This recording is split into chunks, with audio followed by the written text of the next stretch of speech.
अस्सलामु अलैकुम वरहमतुल्लाहि वबरकातुहू। Welcome back my guys. दोस्तों, आज आपने बहुत सी वीडियोस देखी होंगी, हंसी मजाक, ख़बरें और दुनिया की बातें। मगर आइए चंद लम्हे ऐसी आयत का तर्जुमा सुने जो रूह को झंझोड़ देती है और दिलों को जगा देती है।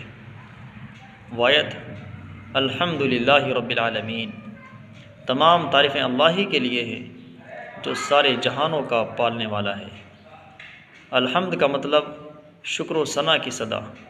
अल्हम्द का मतलब शुक्र व सना की सदा। रब्बिल आलमीन, सबका परवरदिगार बड़ा, जो पालता है संभालता है हर बशर को, जो पालता है संभालता है हर बशर को, रिज़्क़ देता है मछली को परिंदे के पर को।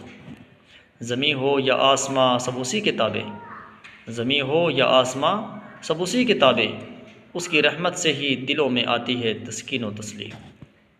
यह आयत हमें याद दिलाती है कि हर नेमत का सरचश्मा अल्लाह है, शुक्र और तारीफ़ सिर्फ़ उसी के लायक है।